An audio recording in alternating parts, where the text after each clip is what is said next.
ತಾನೇ ತಾವೆಲ್ಲರೂ ಕೂಡ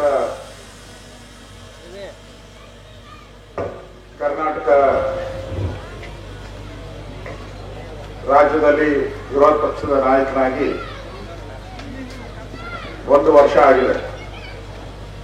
ಈ ಸಂದರ್ಭದಲ್ಲಿ ನನಗೆ ಸನ್ಮಾನ ಮಾಡಿರ್ತಕ್ಕಂಥ ಈ ಭಾಗದಲ್ಲಿ ಚುನಾವಣೆಗೆ ಸ್ಪರ್ಧೆ ಮಾಡಿ ನಿಮ್ಮೆಲ್ಲರ ಪ್ರೀತಿಯನ್ನ ಸಂಪಾದನೆ ಮಾಡೋದ್ರಲ್ಲಿ ಸ್ವಲ್ಪ ಹಿನ್ನಡೆ ಆಗಿದೆ. ಮುಂದೆ ಆಶೀರ್ವಾದ ಮಾಡ್ತಿರೋ ಅನ್ನೋ ವಿಶ್ವಾಸನೂ ಕೂಡ ನನಗಿದೆ.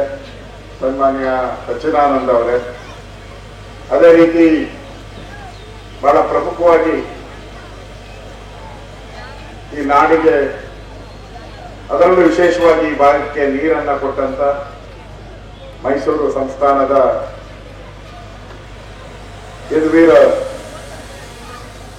ಯದುವೀರ್ ಅವರು ನಮ್ಮ ಲೋಕಸಭಾ ಸದಸ್ಯರಾಗಿದ್ದಾರೆ. ಅವ್ರಿಗೂ ಈ ಸಂದರ್ಭದಲ್ಲಿ ನನ್ನ ನಮಸ್ಕಾರಗಳನ್ನು ತಿಳಿಸಿ, ವೇದಿಕೆ ಮೇಲೆ ನಮ್ಮ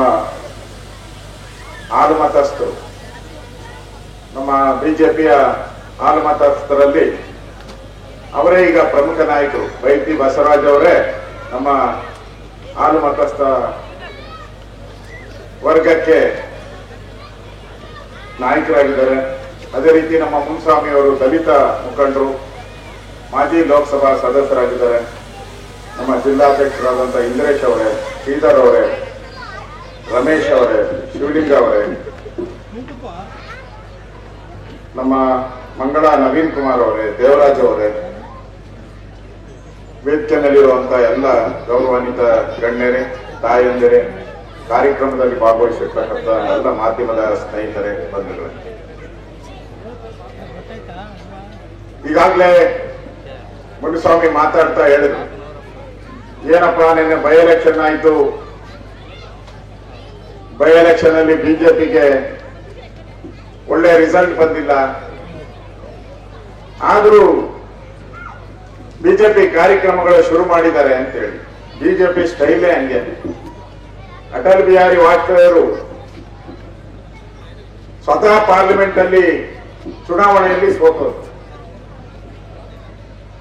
ಅವರು ಸೋತರು ಅಂತ ಹೇಳಿ ಬೆಂಗಳೂರಲ್ಲಿ ಒಬ್ರು ಕಾರ್ಯಕರ್ತ ಆತ್ಮಹತ್ಯೆ ಮಾಡ್ಕೊಂಡ್ರು. ಏನಪ್ಪಾ ವಾಜಪೇಯಿ ಅಂತವ್ರನ್ನ ಸೋಲ್ಸ್ಬಿಟ್ರಿ, ಅವ್ರನ್ನ ನೋಡಕ್ ಬಂದಿದ್ರು.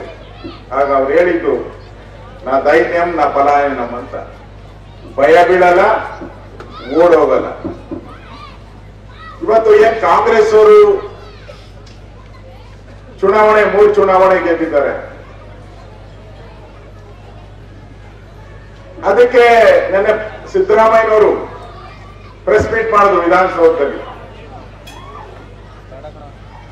ಅಶೋಕ್ ಅವರು ಇದೊಂದು ಕಾಂಗ್ರೆಸ್ ಪಾಪಿಗಳ ಸರ್ಕಾರ ಅಂತ ಹೇಳಿದ್ರು. ನಾನು ಇವತ್ತು ನೆನ್ನೆನೂ ಹೇಳಿದ್ದೀನಿ, ಇವತ್ತು ಹೇಳ್ತೀನಿ, ನಾಳೆನೂ ಹೇಳ್ತೀನಿ. ನೀವು ಎಲ್ಲಿವರೆಗೂ 14 ಸೈಟು ಲೂಟಿ ಹೊಡೆದಿದ್ರಿ, ವಾಲ್ಮೀಕಿ ಹಗರಣದಲ್ಲಿ 177 ಕೋಟಿ ರೂಪಾಯಿ ದಲಿತರ ಹಣವನ್ನ ತಿಂದಿದ್ರಿ, ದಲಿತರಿಗೆ ಮೀಸಲಾಗಿಟ್ಟಂತ 25,000 ಕೋಟಿಯನ್ನ ನುಂಗಾಕಿದ್ದೀರಾ, ಎಲ್ಲಿವರೆಗೂ ಅವರಿಗೆ ನ್ಯಾಯ ಸಿಗಲೋ ಅಲ್ಲಿವರೆಗೂ ನಾನು ಇದು ಕಾಂಗ್ರೆಸ್ ಪಾಪಿಗಳ ಸರ್ಕಾರ ಅಂತ ಹೇಳೇ ಹೇಳ್ತೀನಿ, ನಿಲ್ಸಲ್ಲ. ಮತ್ತೆ 3 ಸೀಟ್ ಗೆದ್ದು ಬಿಟ್ಟಿದ್ದೀನಿ ಅಂತ ಹೇಳ್ತೀರಾ ದೊಡ್ಡದಾಗಿ. ಸಿದ್ದರಾಮಯ್ಯ ಅವರೇ, ಕಾಂಗ್ರೆಸ್ ಅವ್ರಿಗೆ ಹೇಳಕ್ ಇಷ್ಟಪಡ್ತೀನಿ, ಡಿ ಕೆ ಶಿವಕುಮಾರ್ಗೆ, ನೀವು 3 ಗೆದ್ದಿದ್ದೀರಾ. ನಮ್ ಬಿಜೆಪಿ ಸರ್ಕಾರ ಇದ್ದಾಗ 3 ವರ್ಷದ ಹಿಂದೆ ನಾವು 18 ಸೀಟ್ ಗೆದ್ದಿದ್ದೀರಿ ಬೈ ಎಲೆಕ್ಷನ್ ಅಲ್ಲಿ, 18. ಅದೆಲ್ಲ ಕಾಂಗ್ರೆಸ್ ಅವ್ರದ್ದು. ಇಲ್ಲೇ ಬೈರತಿ ಬಸವರಾಜ್ ಅವರು ಇದ್ದಾರೆ, ಅವ್ರ ಸೀಟ್ ಗೆದ್ರಿ, 62,000 ಲೀಡರ್ ಗೆದ್ರು ಬೈರತಿ ಬಸವರಾಜ್ ಅವರು. ನೀವು 3 ಸೀಟ್ ಗೆದ್ದಿದ್ಕೆ ತಕ ತಕ ತಕ ಅಂತ ಕುಣಿತೀರಲ್ಲ, ಅವತ್ತು ಕಾಂಗ್ರೆಸ್ ಸೀಟ್ ಅದು 18 ಸೀಟ್ ಗೆದ್ದಿದ್ದೀರಿ ನಾವು. ಅವಾಗ ನಾವೇನ್ ತಕ ತಕ ಅಂತ ಕುಣಿದಿರಲ್ಲ. ಆಮೇಲೆ ಏನಾಯ್ತು, ಚುನಾವಣೆಯಲ್ಲಿ ಸೋತಿದ್ದೀರಿ ನಾವು. 18 ಗೆದ್ದವರೇ ನಾವು ಸೋತಿದ್ದೀರಿ, ಇನ್ನು 3 ಗೆದ್ದಿದ್ದೀರ. ತಿರುಪ್ತಿ ನಾಮನೇ ನಿಮ್ಗೆ 3 ತಿರುಪ್ತಿ ನಾಮ ಗ್ಯಾರಂಟಿ ಕೊಡ್ತಾರೆ, ಅದಕ್ಕೆ 3 ಕರೆಕ್ಟಾಗಿ ಗೆದ್ದಿದ್ದೀರಿ. ನಿಮ್ಮನ್ನ ಗೆಲ್ಸಿದವರಲ್ಲಿ ಯಾರು ಗೆಲ್ಸಿದ್ದಾರೆ ಅಂತ ನಾನು ಏನು ಹೇಳಕ್ ಹೋಗಲ್ಲ.